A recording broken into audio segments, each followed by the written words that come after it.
You got me. It's Kim Komando today, and I'm here with you just the facts and tips you need to thrive in our digital world. Or, as I like to say, to live the best digital life ever. All right, let's start with a pro tip. When you're video chatting with your girlfriend, I want you to be careful that the reflection in your sunglasses, they don't show the woman who you're cheating on with her next. That's right. It happened. A woman discovered that her boyfriend was cheating on her by spotting a clue in a selfie. That's right. And this video has over, a couple million views right now. You see in his sunglasses the legs of another woman in his car. Ooh, whoopsie. So he was caught two-timing while FaceTiming, and he only has his selfie to blame. Yes, and you see, ladies and gentlemen, just an example of all the fun that we have here week after week as we talk about living the best digital life ever. It is possible.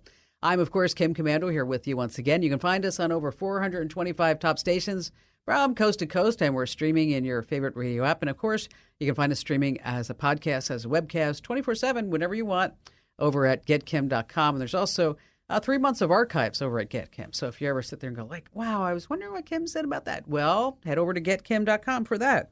And a special thank you goes out to our servicemen and women in the Army, the Marines, the Navy, Air Force, Coast Guard, and Space Force who are protecting our great nation and joining us on the American Forces Network Radio. And I'm sure you have at least a few questions about something digital I can lend a hand to. And that's why our T-Mobile Unlimited listener line is now open at 1-888-825-5254 is the way to join us. All right, let's start this hour with 5 things you need to know about future tech that will give you a glimpse into where things are headed. And we're going to talk about license plates. Okay, pretty mundane tech right now on our cars, right? You have the state slogan, maybe you have some numbers or some letters, a tag that says you have actually paid your registration fees. But not if you live in California or Arizona, and now a third state, Michigan. Because if you live in any of those states, you have the option to get a fancy new digital license plate, which they say can help you find your car if it ever gets stolen. It gets public safety alerts. Of course, it's going to cost you. So think about this, a smart license plate. It has an HD display and LTE connectivity, as well as a GPS for a certain model. I'll tell you about that in a sec. You can switch between dark and light modes, and you can select personalized messages to appear at the bottom. So like, that guy or gal is coming just a little too close, you can say, back off if you can read this, one of those things. So if you do get the GPS-enabled license plate, it has transponders built in, so you can locate a lost or stolen car. You can send alerts to your smartphone if it detects suspicious activity around your vehicle. And then there's an app, of course, that allows you to track mileage. You can renew your vehicle registration online if you want. Reviver is the company that makes these that I'm talking about. There's 2 models, a battery-powered plate and a hardwired plate that also includes that GPS. All right, number 2 on our list is, why is the only question for this next item? I mean, why settle for plain music from your phone? Why listen to compressed audio from your smart speaker? Why not waste your money on a brand new Sony Walkman that's, ready for it, almost $4,000? Woo-hoo-hoo. Yes, here in the future, we are back to MP3 players. The Sony NWM1ZM2. So what do you think we should call the new Sony Walkman player? I'm thinking the NWMW-IMZM2. Well, that sounds perfect to me. God, what a lame name for a product.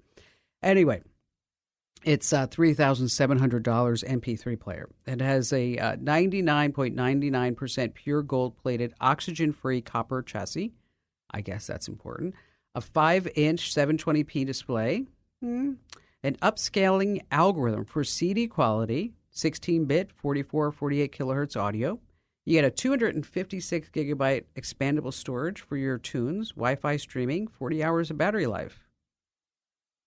It supports WAV files too. Anybody need this? Anybody? They also make a poor man's version for $1,400 in an aluminum alloy body.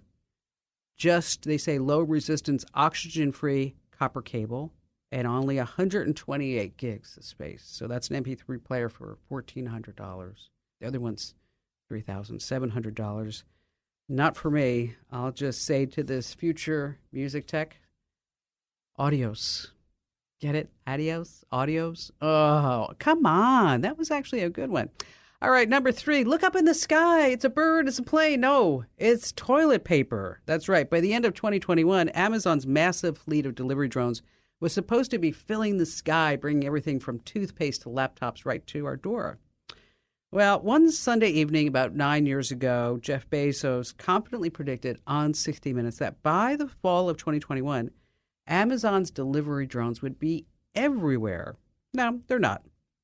So you could say it was kind of a massive failure. But if anybody could do it, it would have been Amazon. But Amazon has come out recently and said, we're still in the drone business. Yes, it's 2022, and we are in the drone business. They're rolling out a test in Lockerford, California. Okay, where is that? Lockerford, California. If you live there, I know that you know where it is, but the rest of us don't. It's somewhere in the middle of central California. And I actually looked it up because I didn't know where it was. Population, 3,512. That's where Amazon is going to be doing those drone deliveries. Yes. I want to move there just to see how it's going to work. Talk about droning on. Number 4 on our list, finally you can take your meetings with you. Oh, I know, this has happened to me so many times. I bet it's happened to you too. You're in the middle of a heated, very engaging, can't believe it, simply amazing Zoom call that you wish that would never end. Me neither. But one company thinks you have a ton of these. Cisco has a new way to help you. They say they're going to be rolling out to continue WebEx meetings on your iPhone through CarPlay. That's right. You can now have an option that says move to mobile.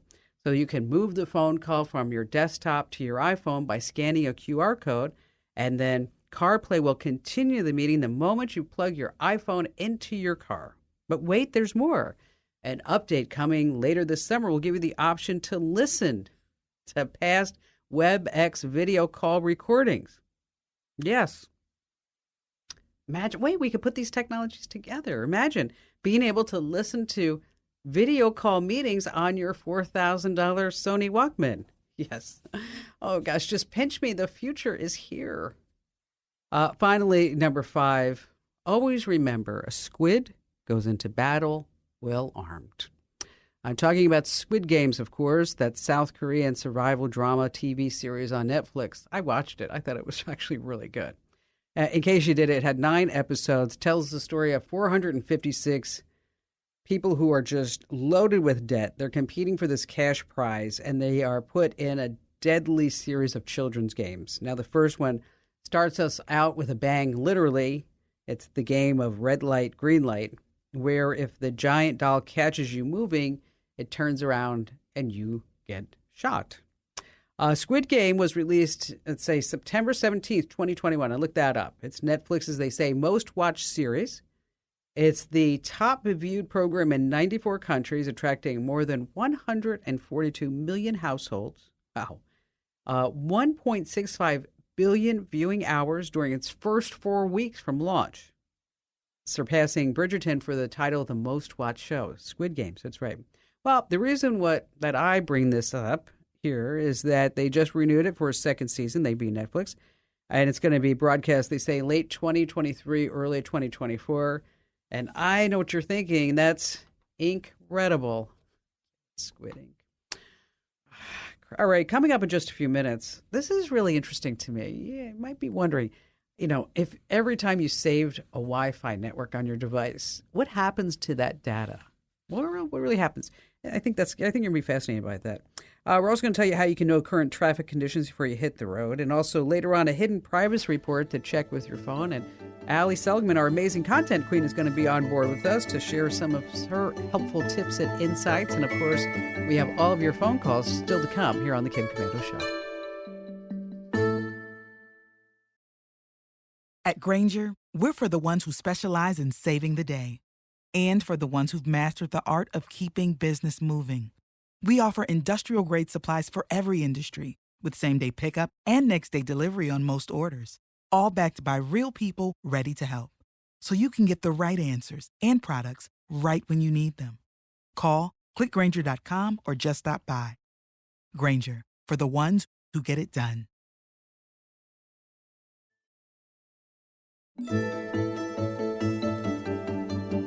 Hey, our T-Mobile Unlimited listener line is now open. I'm sure you have at least a few questions about something digital. It's 1-888-825-5254 is the way to join us. And we're starting a new experiment here at the Kim Komando Show because I've heard from so many people over the years, like, I don't have the nerve to get on national radio show, Kim, but I really want your answer to a particular question. So what we're going to do is we're going to pick a couple of emails every weekend to answer here on the show without you necessarily having to call in and wanting to call in or being able to call in. And so to drop me your question, just head over to Komando.com. And in the right-hand corner, there's a link that says Email Kim. That's, again, Komando.com with a K, Komando.com, of course.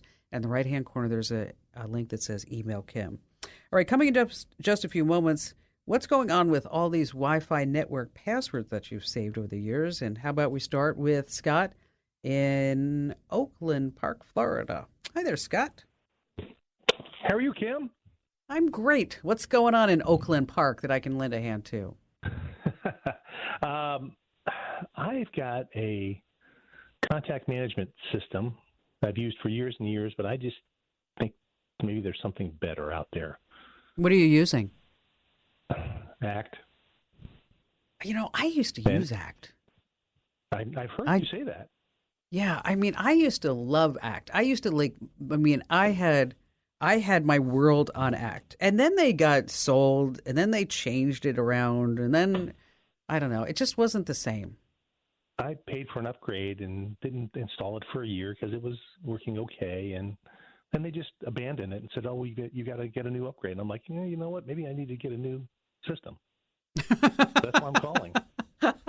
I need to get, I've had enough of you. I'm getting my act together because you don't have your act together. All right. Yeah. What do you use it for? Really just calling, just reaching out, emails, basically, just direct email marketing. Okay. And I don't send out a lot.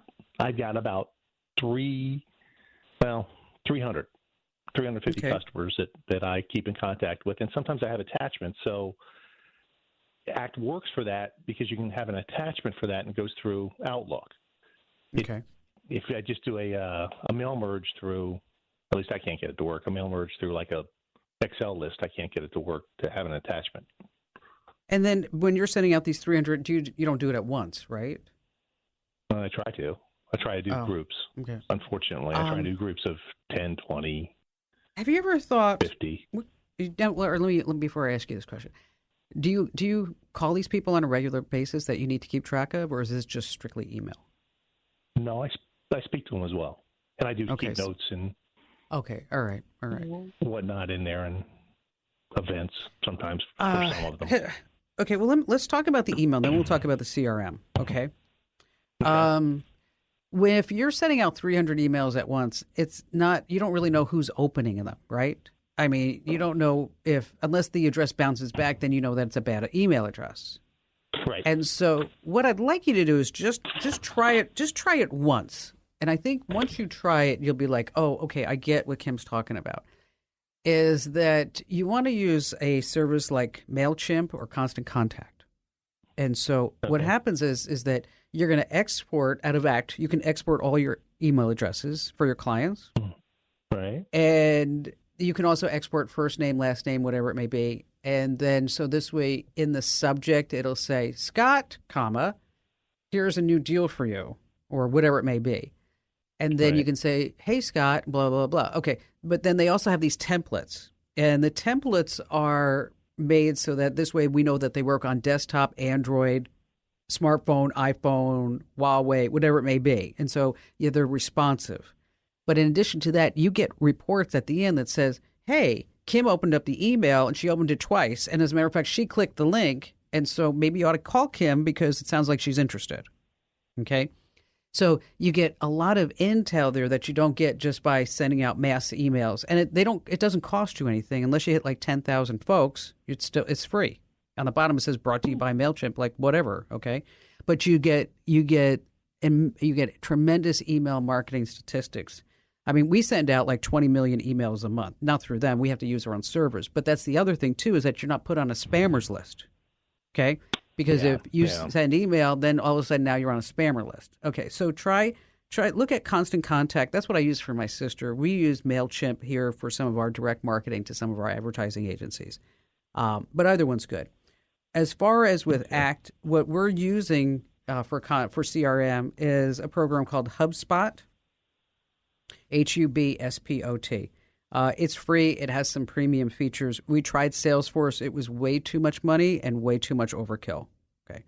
So with all of our affiliate stations, we're using HubSpot as the CRM. It does have some email integration, but I want you to really move your email off of that platform that you're using now and really use a program that's made for email marketing. And I'm telling you, once you see these stats, you're going to be like, wow, this is super cool. This is really great. And again, you're not going to worry about somebody putting your IP address on a spammers list because that's really hard to get out of that. Scott, thank you so much for your call. If you need any other help, let me know because, hey, this is one thing I really know a lot about in running a business for all these years.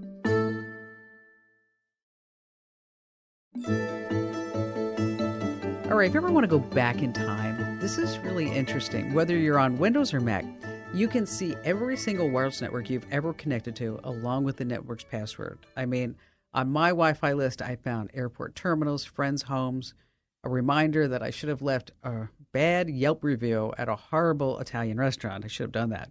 Now, this tech trick is super handy for when you want to use a wireless network that you didn't connect to automatically and you totally forgot the password. Now, heads up, you do need a bit of digging around, but once you find the list, you'll always know how to get back to it. So let's start with the Mac. The easiest way is just search for keychain access.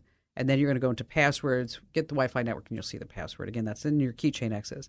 Now, if you're in Windows, of course, it's not as straightforward. Nothing is straightforward in Windows, but you have to go to the Network and Sharing Center, go to Connections, and then just nosy around. Just look around until you find wireless properties. Either way, every Wi-Fi network that you ever connected to is just right there for the taking. All right, joining us right now is Ali Seligman. She's our amazing content queen over at Komando.com. And Allie and I were chatting this past week about, it was so sad, Al, wasn't it? So sad. Internet Explorer. Single tear.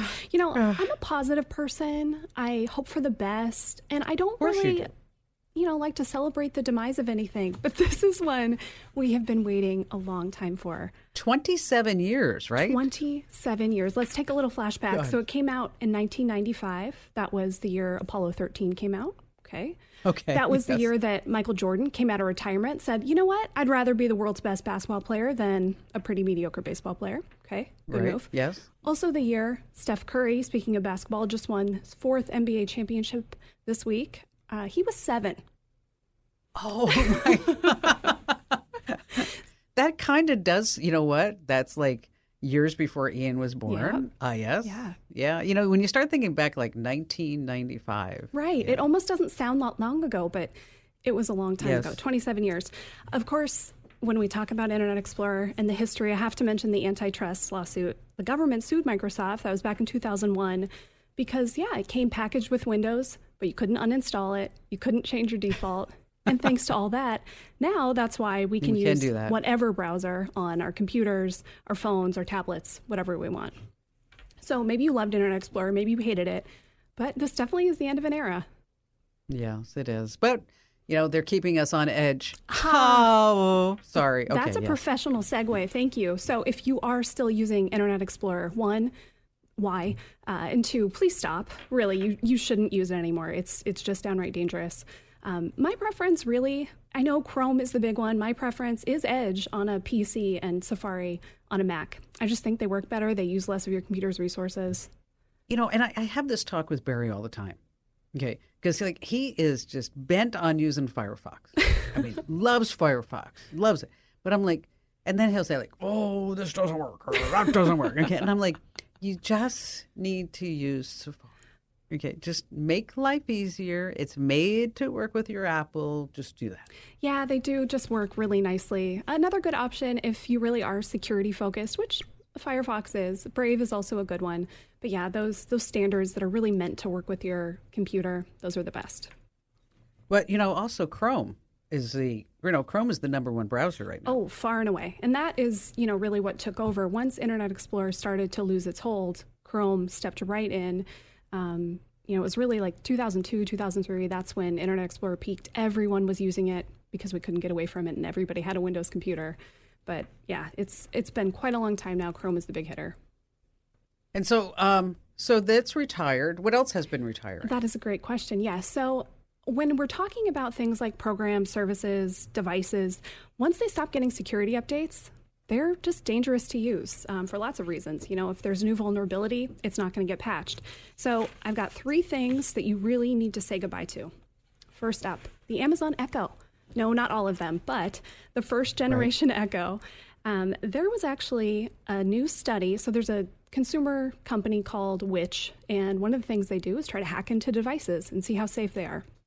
So we're talking about the old one, the first gen, kind of those tall cylindrical Echoes. They came in black and white. Was that from 2014? I believe it was. Yeah, it's pretty old. I actually have one in my house, which is unplugged, thank goodness, because these are vulnerable to an old security exploit that was fixed in all the other models. This one, no. They actually found the same thing with an older model of the Google Nest Hello video doorbell. They were able to stop recording remotely on those. So if you have an old Nest doorbell, get rid of it. That's a little scary. And because if they could stop recording, they could break into your house and you wouldn't see them. Break into your house and you'd be like, oh, I don't know why I didn't get a notification. Everything looks good to me. How strange, right? Right. All right, number 2 on my list, a very important one, your old cell phone. If it's not getting security updates anymore, it's not safe to use. There are too many people trying to break into phones. We'll start with iPhones. This fall, with the iOS 16 update, you're going to lose access to anything older than the iPhone 8. So if you're still using a Generation 1 SE, a 6S, a 6S Plus, a 7, a 7 Plus, I'm sorry, it's time to start shopping. I'm just trying to think. Somebody I was just talking to has an iPhone 4. I forget who that was. I think maybe it was. You told me this story. Yeah, I forget who that was, but I'm like, what? I'm honestly surprised it still can charge and have battery life. Yes, it was nuts. Things are a little, murkier when it comes to Android because there are so many different manufacturers and companies that use Android. But generally, you're going to get 3 to 4 years of support. A few Google Pixels are on the chopping block soon. The 4 and the 4 XL. That's up in October. So again, time to start thinking about a new phone. No matter what kind of phone you have, here's an easy little trick to see, hey, how long is this thing supported? Or even worse, is this out of support? Just do a Google search. Type in your phone's model name with the word security support. You'll probably land on, the manufacturer's website, and they'll let you know there how long your phone's going to be supported. And once it's done, please get a new phone. Time to get a new phone, yes. All right, the last thing on my list is a security risk, but this is more on the physical security side. Now, a little insider secret here. If you were watching with us in the Komando community, you know that I took a big deep dive into surge protectors and outlet extenders. Oh my gosh, you did. You did a huge dive. I sure did, which is going to be coming out as a tip this week. So make sure you get our tips newsletter. Because the operative sentence that will always stick is we don't want your house to burn down. Seriously, these things can cause... No, this is serious. Yeah, they can cause a lot of fires. They cause damage, even death and, injury. So this is serious stuff. I'm not going to go into all that detail. You'll have to sign up for our tip newsletter to see that.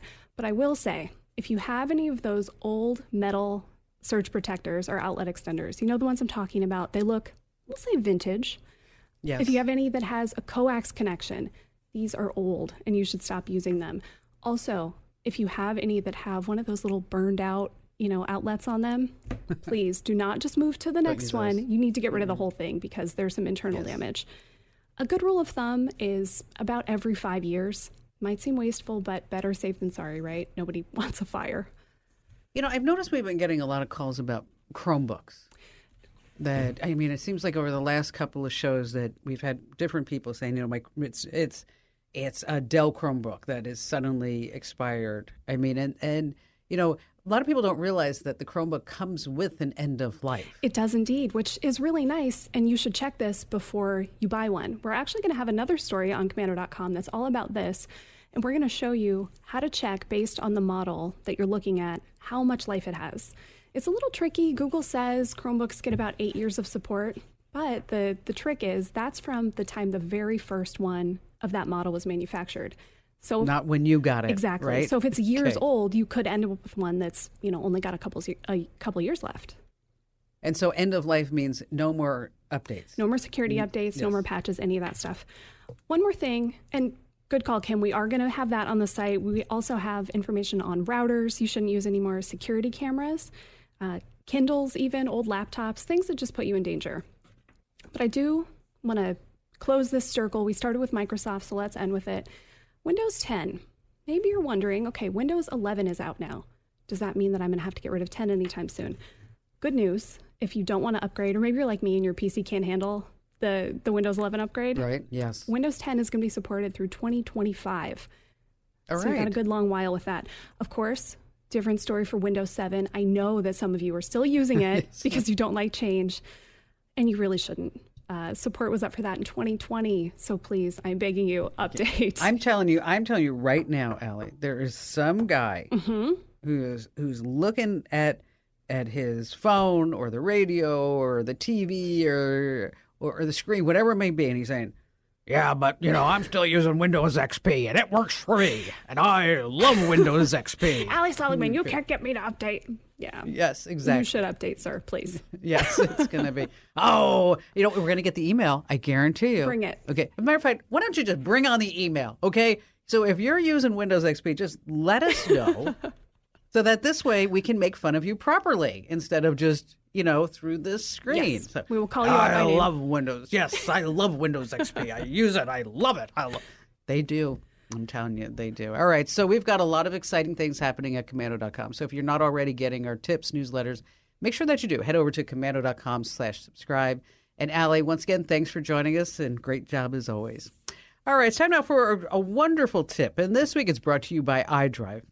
Get this, a public school district in New Jersey had to go back to the basics recently when a ransomware attack crippled the district's computer system. Wow. Final exams were canceled. Could you imagine these kids?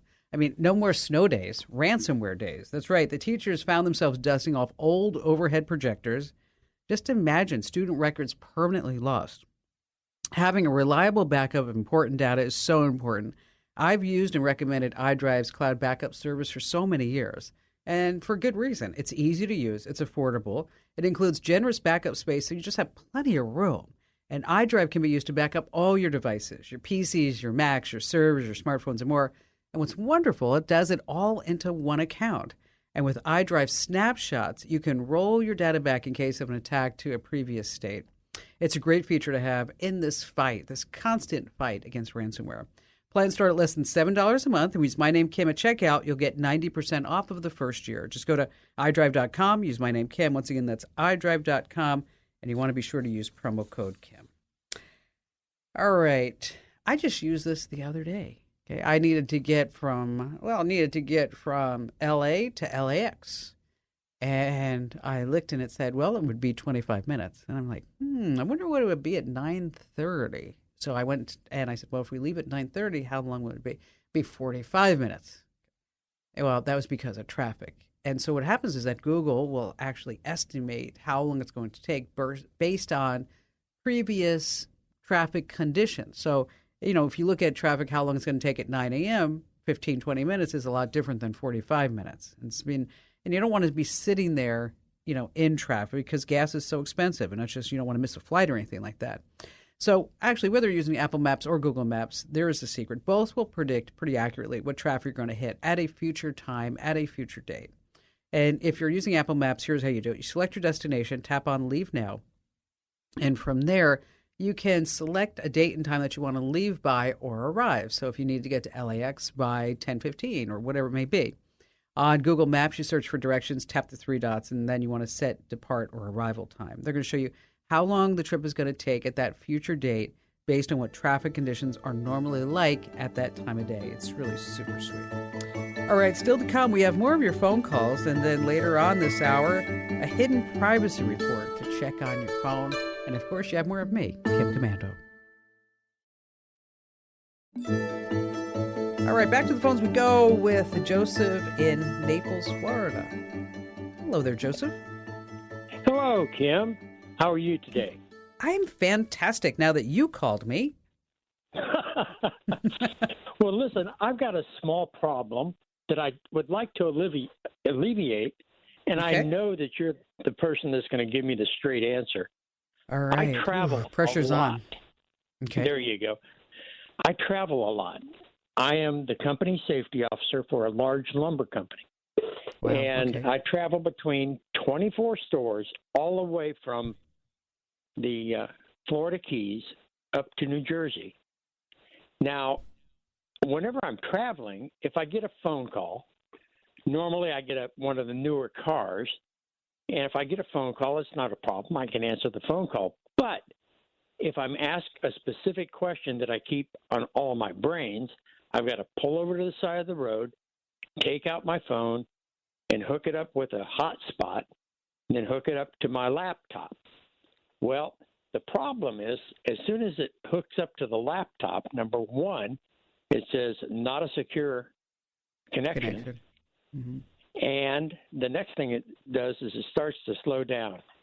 Is there anything out there that I can get that would help me maintain speed?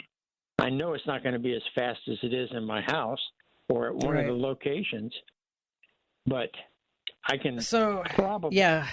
So what's happening is as you're traveling around, you're probably going like from 4G to 3G to 5G, so you're getting different connections, right? Correct. And so what we need is to have a reliable, steady signal so that this way, if you do need to pull over because you need to look something up or reference a report or whatever it may be, is that you have that data there. The data that you're saving, the data that you're referring to, is it already on your laptop or is it in the cloud? Well, that's it. It's in the cloud, most of it, but there's a lot of things that I've got that is my own data that I maintain on the hard drive. Okay, well, that's easy. Okay, then we can get to that. But it's in the cloud. That's when it's causing an issue because it's needing to connect and download the data. Okay, there's a company called WeBoost, and I normally like to recommend like 3 different products, but this is a product that actually works, okay? It's a cell phone signal booster, and it's a cradle mount. So what you're going to do is you're going to put your phone in the rental car in this cradle mount, and it will boost the signal, okay, as well as charge it at the same time. And it also has a magnetic roof antenna. So if you do pull over and it's still not enough, you just pop that antenna on the top of the rental car. It does work, and it works on all the carriers. It's 5G, and as I mentioned, it does a rapid charge at the same time, so you're getting kind of a twofer. It's not cheap, but it's not expensive, if that makes sense. It's about $200, and it's called WeBoost Drive Sleek. WeBoost Drive Sleek. And what I'll do is I'll post a link to this, Joseph, inside the Komando community. So if you go to komando.com/community, in the Q&A forum on the left-hand side, there's going to be some links to things that I talk about here on the show, some direct product links, and I'll put them there for you. And safe driving. And make sure that you get the Chem Komando podcast so you can listen to me up and down the coast all the time. All right, that might be a little much, but it'd be fun.